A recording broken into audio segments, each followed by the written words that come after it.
बोले गजानंद गणपति महाराज की जय। सभी यजमानों को मेरा नमस्कार, जय श्री कृष्ण।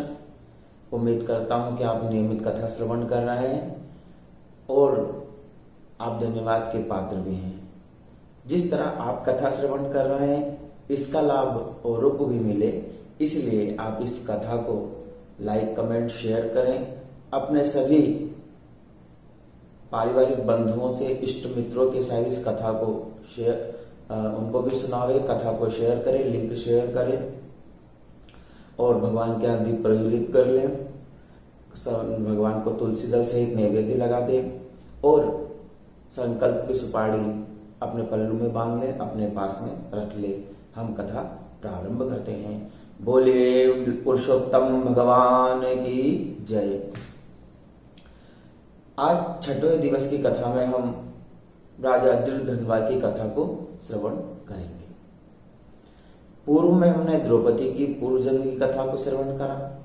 आज भगवान कृष्ण कहते हैं कि हे धर्मराज, एक समय गंगा किनारे हृदय नाम का नगर था और उस राज्य के राजा चित्रधर्मा थे। उनकी एक रानी थी। दोनों सकारात्मक रूप से देव आराधना किया करते थे, जिससे उन्हें एक पुत्र प्राप्त हुआ जिसका नाम दृढ़धनवा था। अब दृढ़धनवा बाल्यकाल से ही प्रवीण था और नित्य माता पिता की सेवा करता, वेदा अध्ययन करता। पिताजी ने उसे सर्वगुण संपन्न देखा और पुलह ऋषि के आश्रम में शिक्षा के लिए भेज दिया। जब दृढ़धनवा पुलह ऋषि के आश्रम से शिक्षा ग्रहण करके आया तो स्वेच्छा से ही पिता के राज्य कार्यों में हाथ बटाने लगा, सहयोग करने लगा, जिसे देख करके चित्रधर्मा राजा बड़े प्रसन्न हुए कि देखो, मेरा पुत्र बाल्यकाल से ही मेरी सेवा में लगा रहता है और आज शिक्षा अध्ययन करने के पश्चात स्वतः ही मेरे राज्य कार्यों में सहयोग देता है। इसलिए दोनों माता पिता बड़े प्रसन्न रहते। और संसार में यदि पुत्र अच्छा है, संतान अच्छी है, तो वो हमारे पुण्य कर्म है। और यदि हमारी संतान हमें दुख देती है, वह हमारी सुनती नहीं है, तो समझ लीजिए वह हमारे पाप का स्वरूप हो सकते हैं।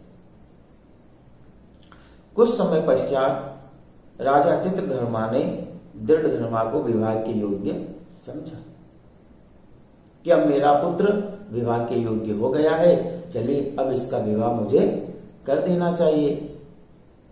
तब चित्रधर्मा राजा ने पुष्कर राज की राजकन्या से दृढ़धनवा का विवाह कर दिया, जिससे दृढ़धनवा के 4 पुत्र हुए और एक पुत्री हुई।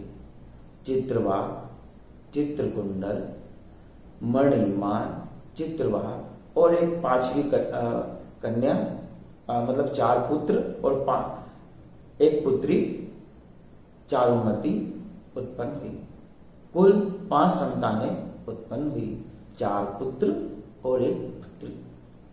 अब चित्रधर्मा ने सोचा कि यह मेरा पुत्र आज्ञाकारी भी है, राज्य कार्य को संभालता भी है, चलो मैं इसे अपना संपूर्ण राज्य दे देता हूं। उत्तराधिकारी तो यही है, आज नहीं तो कल मुझे इससे ही उत्तराधिकारी बनाना है और यही इसको राजा बनना है। ऐसे विरक्त भावना, उम्र के 4th पड़ाव में विरक्त भावना ला करके चित्रधर्मा ने अपना संपूर्ण राज्य राजा दृढ़धनवा को दे दिया और स्वयं पुलह ऋषि के आश्रम में जाकर के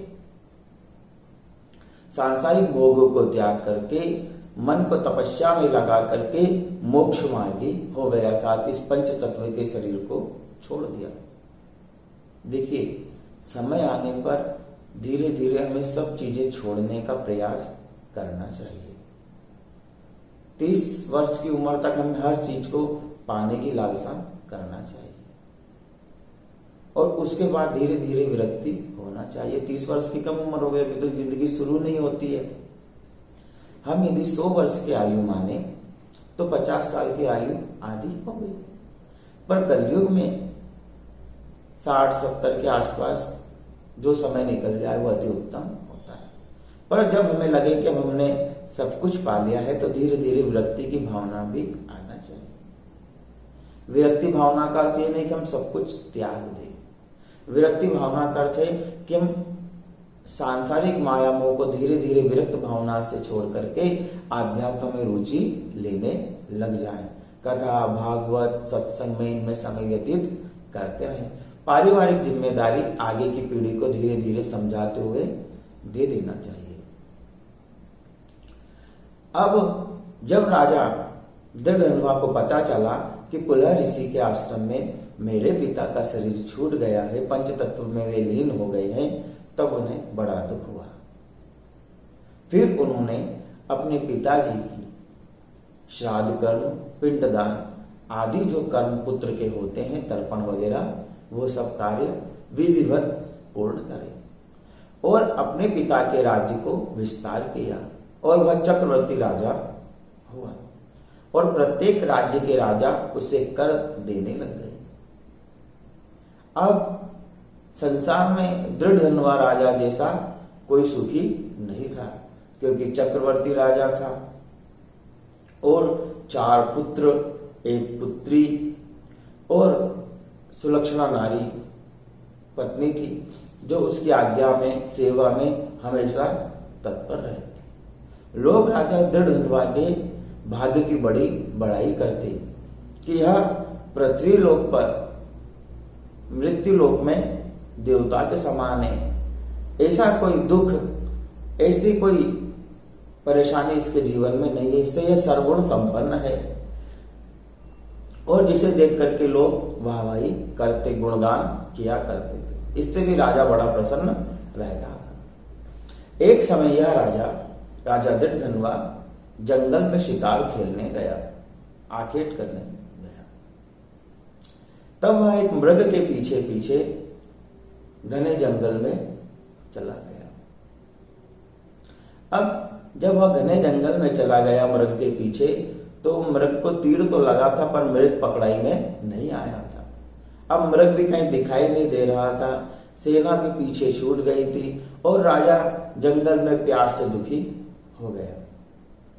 तब वह जंगल में ही एक सुंदर सरोवर के पास उसे सुंदर सरोवर दिखा। सरोवर में जल पिया, थोड़ी तृप्ति हुई और एक वृक्ष के नीचे आकर के विश्राम करने लगा। जब राजा विश्राम कर रहा था तब एक शुकदेव अर्थात तोता स्वरूप वृक्ष पे आया और संस्कृत में बोला। मैं आपको हिंदी में कहूंगा, संस्कृत में मैं पढ़ देता हूं। संस्कृत में तोते ने 2 मंत्र कहे। विद्यमान अतुल सुखमालोक्ययातीव भूतले न चिंतम यसी तत्वम त्वं तत्कथम पारमेशयसि। अर्थात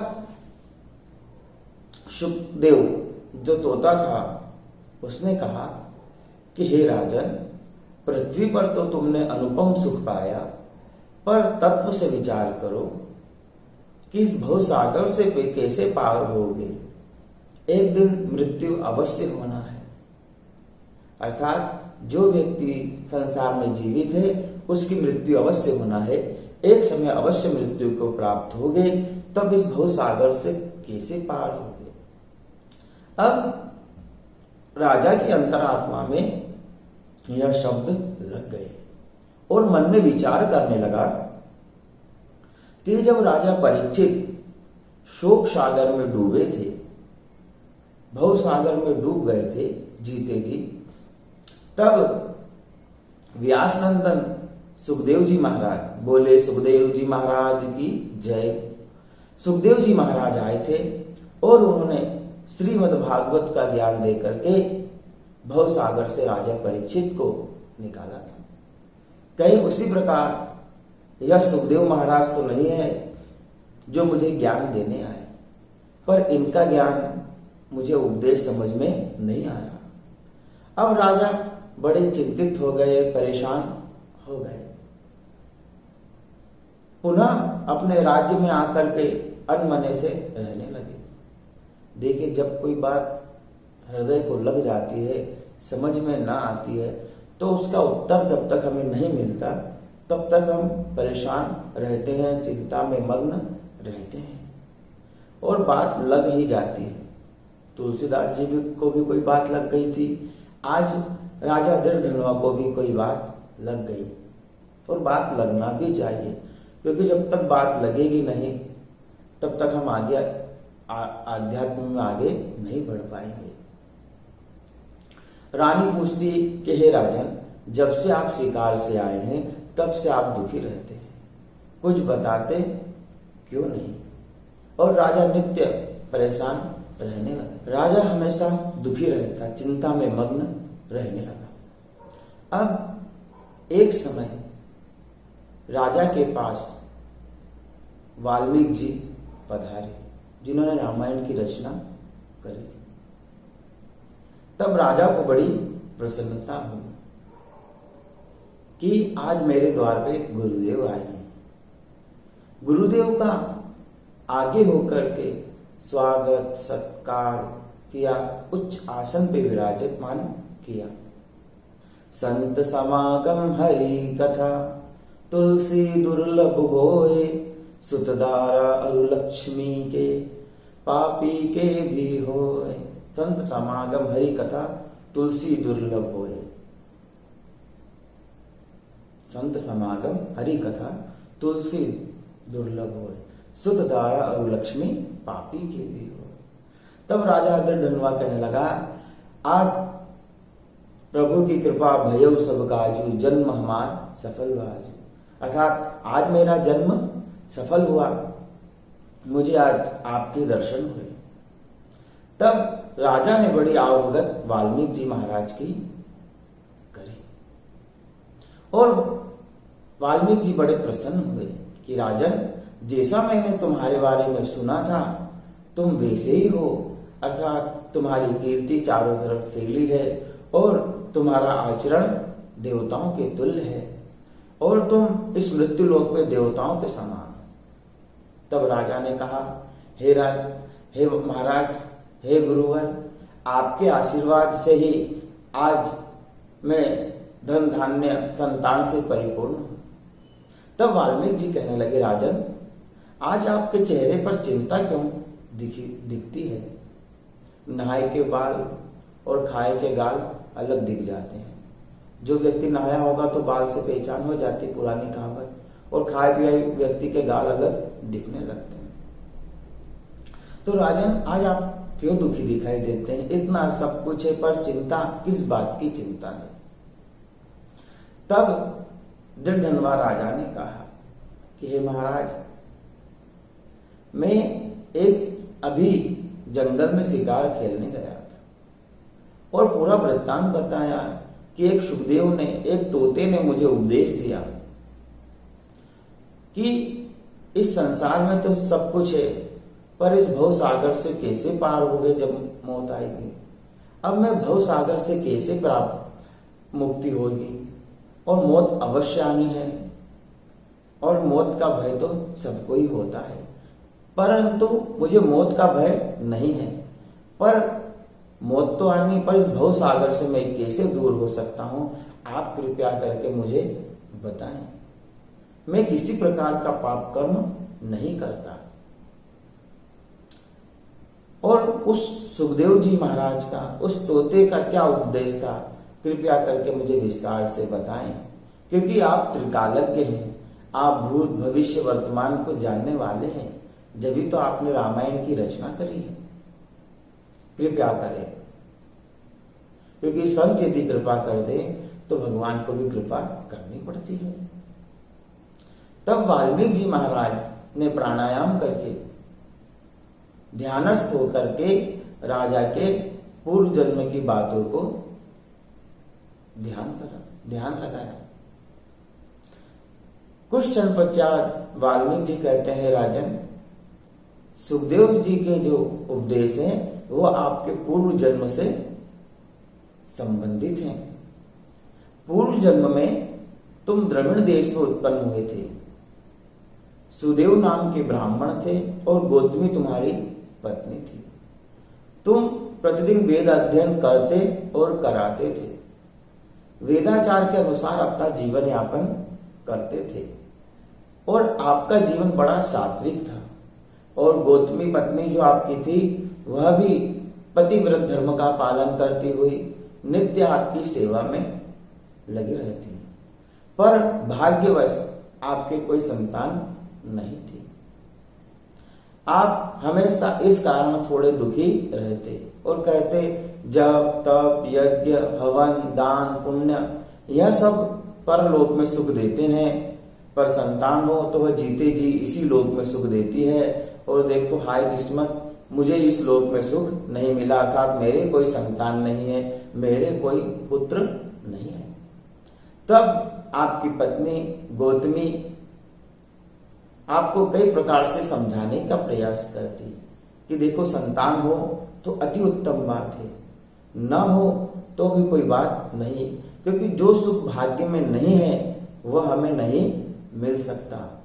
और यदि हम किसी प्रकार से संतान की प्राप्ति भी कर ले तो वह हमें दुख देने वाली ही होती है।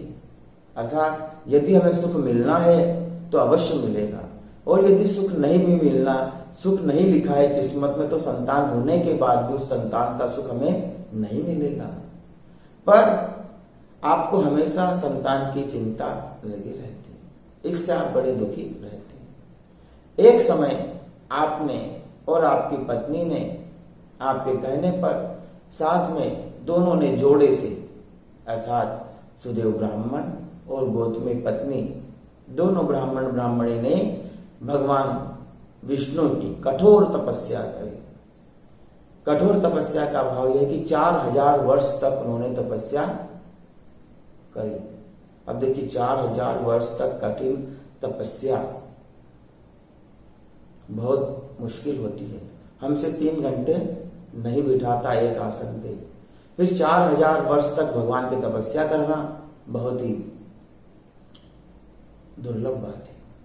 पर हम इतनी तपस्या ना कर सकें तो कम से कम नियमित काम करते हुए इस कथा को श्रवण करें और लोगों को भी श्रवण कराएं। व्हाट्सएप यूट्यूब के माध्यम से लिंक शेयर करके पुण्य कमाएं।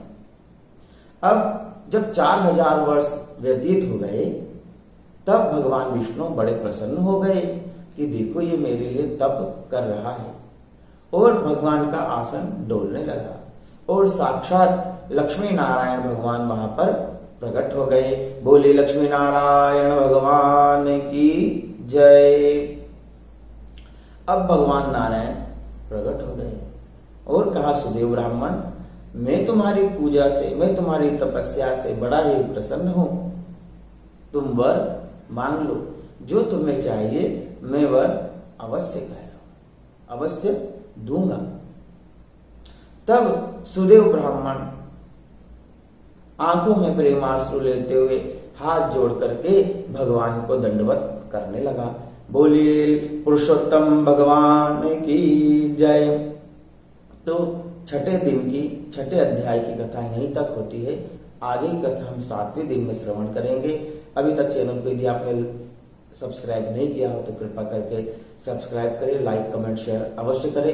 कथा को लोगों के साथ शेयर करके आप भी पुण्य लाभ कमावें।